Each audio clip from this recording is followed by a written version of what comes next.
Greetings, young true believers. So today we're going to talk about David Alfaro Siqueiros, who is a still a monumental figure in what what we call Latin America, particularly Mexico, as that was his homeland. So Siqueiros is famous for a lot of things, but in particular, he was the one who, more so than anyone in recent years, has pointed out the overlap between art and politics. Um, Now, a word about the relationship between politics and ethics before we go into this. But we're about to obviously talk about the relationship between art and ethics. But what's the relationship between art and politics? Well, many philosophers, John Rawls, for example, comes to mind instantly.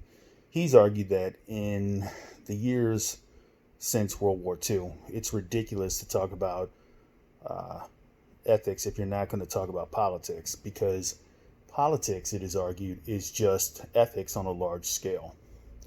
And Siqueiros, he seemed to recognize this himself. Um, if ethics is how we treat one another on an individual basis, then politics is how we treat one another when we are anonymous to each other, right? When we're just dealing with the mass of humanity. And Siqueiros, he believes that art has a central role to play in how we treat one another. This is this is what fuels his belief, as you've seen in the text, right? That the artist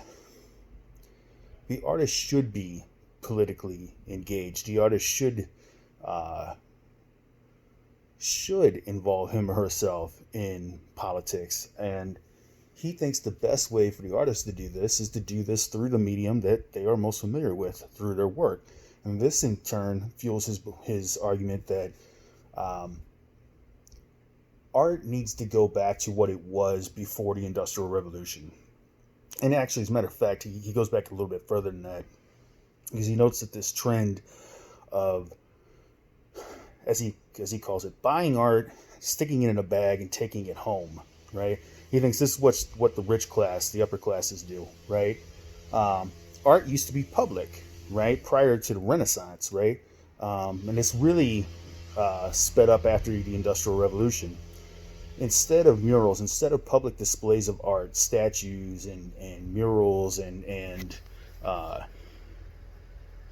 just, again, public displays, art became something that was properly taken home and displayed by the rich, or at best, put into a museum and displayed in a museum.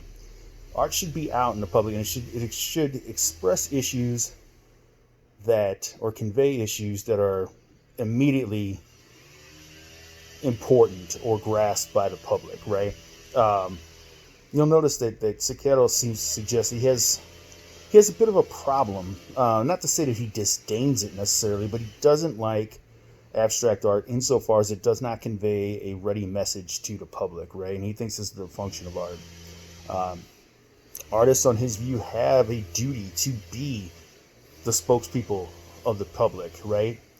And he notes that, yes, while we being the artists, the art community in in Mexico in the 50s and 60s, we got grief. We received quite a bit of criticism because we were commissioned by private parties, rich people, to do portraits, etc. But this was to put food on the table. It wasn't, we weren't selling out. This is what we had to do to survive. Now, Siqueiros notes that, when he was young, he had this attitude. It's somewhat prevalent. It's like a bohemian attitude, if you will, right? That art is separate from all other considerations. We should do art for art's sake. But he quickly abandoned that, right? For him, art should be, again, a voice of the people, and the artist and their art should busy themselves with the concerns of the public, right? Um, there is no properly considered sundering of the two. So be sure to weigh in on the comments. I'm curious to know what you think about this. As we've seen, right, there is definitely, and we're going to see a lot more of this as the semester progresses, there's a great deal of overlap between art and ethics, how much then will art and politics overlap?